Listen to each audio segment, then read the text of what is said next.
Speaking to us about the attacks on foreign nationals that we saw this week.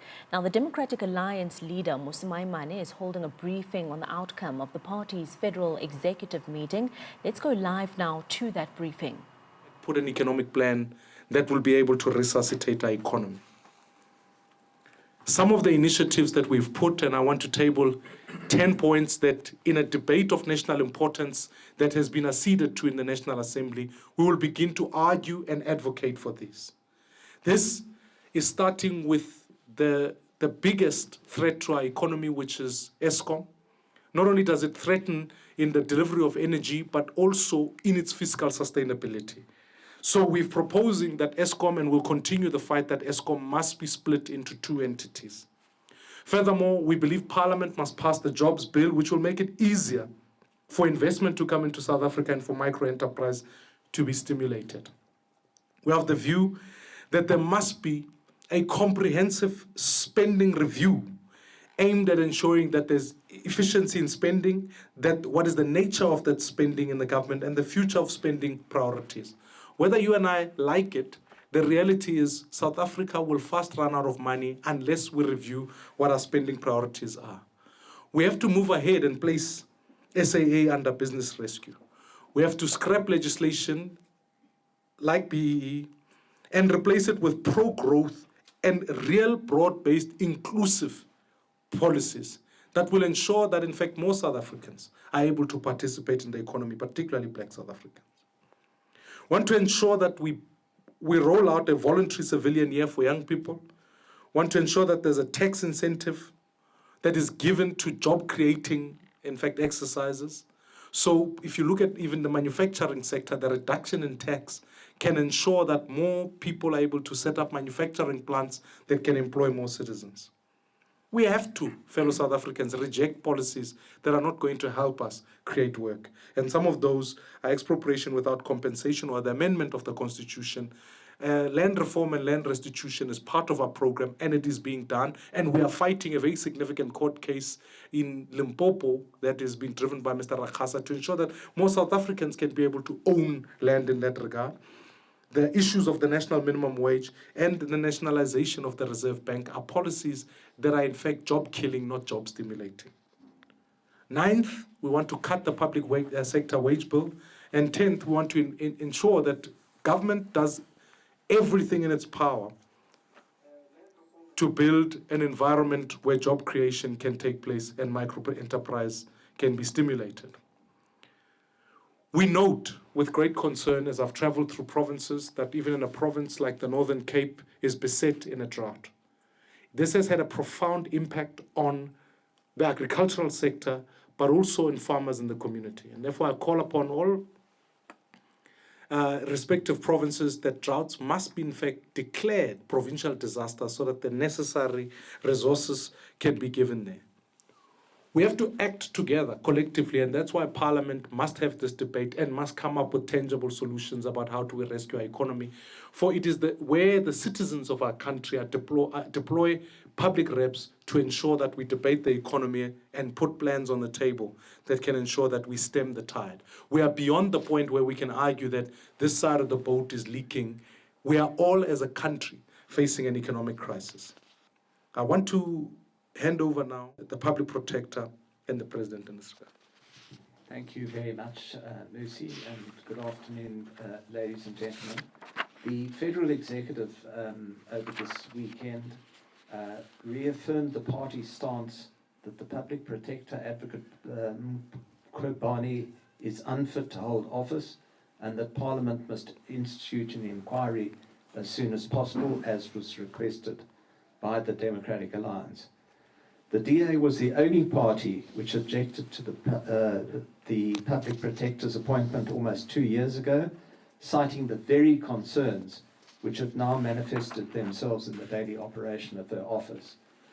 The Office of the Public Protector is a crucial Chapter 9 institution tasked with fostering accountable democracy.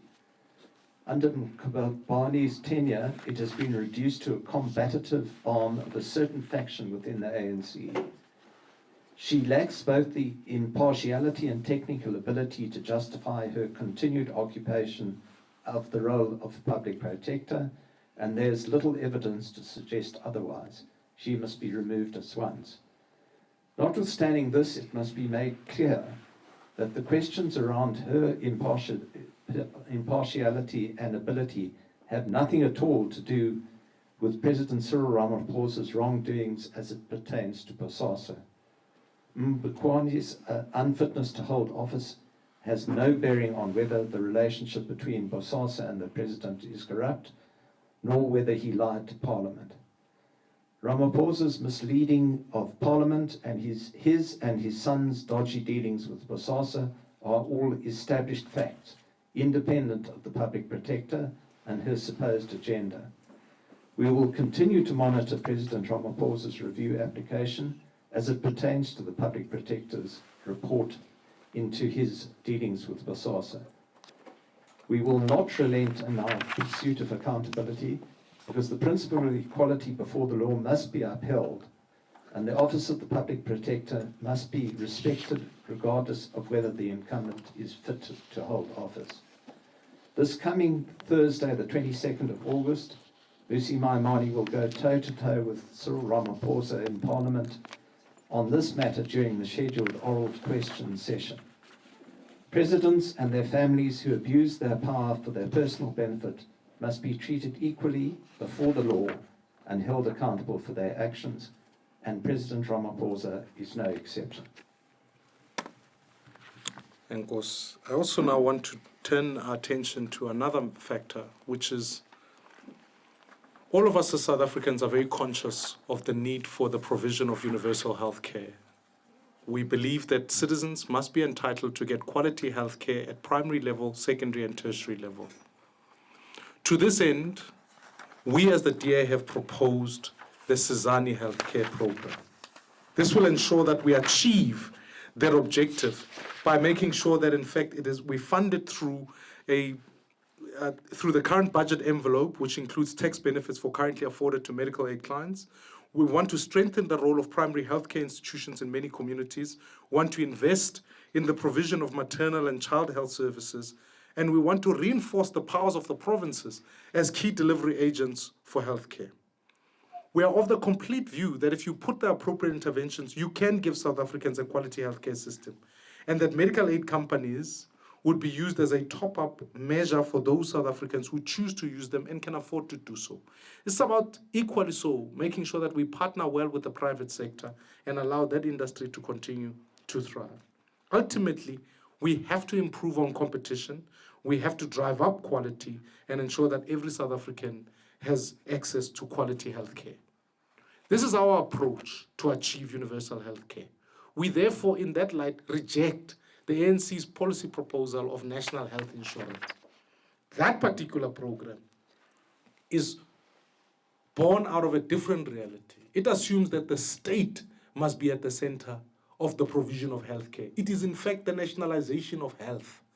And its natural consequence will not only mean the crippling of the state, but will undermine the quality of the provision of healthcare. And in fact, it would be amiss for us as a country to ignore that this policy will only benefit a few at the expense of the South Africans. And therefore, in this regard, the ANC is no longer acting in the interests of the people, especially in the provision of health, but rather in its own personal interests. If you undermine the role of provinces in this regard, you are going to cripple the national health system. And therefore, we will continue to fight that, and we are contesting the constitutionality of the bill, and that's why I've written to Parliament requesting them to clarify whether the bill is in its current form will meet constitutional muster, and that, in fact, citizens can be able to be guaranteed quality health care through provinces. I turn now to the question of the road to 2021. Election 2021 is well on its way, already starting off with an election that will be coming up in the recent while, where all 15 wards in Maluti-Apofung municipality in the Free State will be contesting. As a DA, we believe strongly that there must be change in that municipality, and we will be, in fact, contesting in those. We also, furthermore, looked extensively at what our public reps are publicly engaged with and focused on a campaign where they're winning back the confidence of the voters. It is the work that has already begun, and I think DA public reps are committed to be doing activity on the ground and meeting citizens where they go. I've certainly given the directive to say that I want all our public reps to be engaged with meeting citizens in all communities, and we can ensure that we win the confidence of voters and grow our voter base.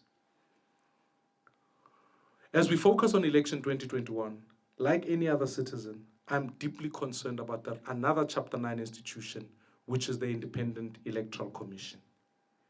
We raised the question of the IEC because up until recently, we have seen how some of the complaints that the DA has put before the IEC, some of those have not been responded to, such as the Bosasa Black Ops rooms or war rooms that were sponsored by Bosasa for the ANC. These concerns must be raised.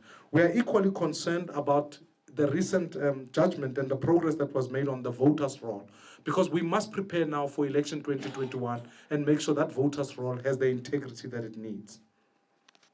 So in this regard, as all of you would know, at the end of the next Federal Council, at the end of the last Federal Council, James self-announced that he would step down and would be heading up a governance unit that will focus on ensuring that we build governments that deliver services to citizens going towards 2021, and that role has begun in earnest. And in this regard, I met with the respective metro mayors, starting obviously with the city of Johannesburg. As a citizen here, and as a child who's grown up in Dobsonville, I'm exceptionally proud of the work that the Democratic Alliance with its coalition partners is doing in the city of Johannesburg. Mayor Herman Mashaba has done an exceptional job at being able to turn a city that was beset in corruption. I still get astounded at how we ignore the fact that 34 billion rands of South Africans' money in Johannesburg was being looted.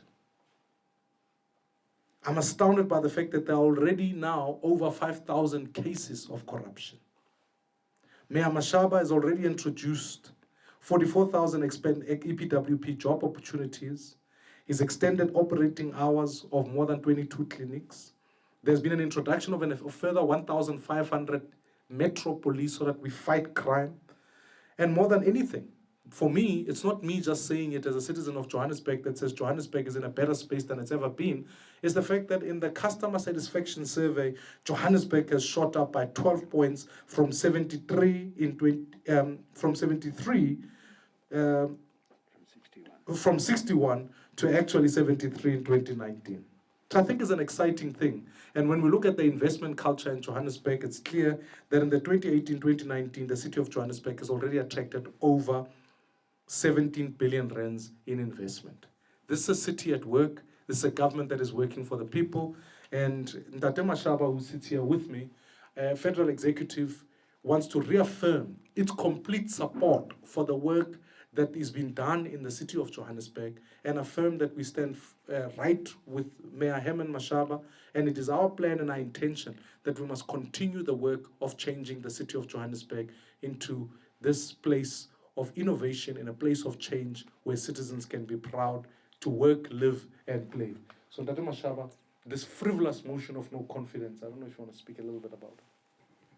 Thank you very much, Mmusi and James, and good afternoon to the media and people of Johannesburg in particular. I think, for us as the leader of this multi-party government, as the DA, we really feel privileged that people of Johannesburg on the 3rd of August 2016 decided to put together a multi-party government. And on the 22nd of August, I was elected to lead that government with 6 small parties, IFP being the biggest one, with the EFF without having any formal arrangement with us, voting with us on an issue-by-issue basis. And you can imagine the complexities of such an arrangement after 22 years of mismanagement, corruption, because I think the numbers Mmusi just mentioned, without any doubt, Johannesburg was the state capture capital of South Africa. I think I said many times that the day when these matters to go into the public domain is for that reason I've already written to Justice Portfolio in Parliament. It was sitting with 34 billion rand worth of corruption cases that the NPA is reluctant to pursue.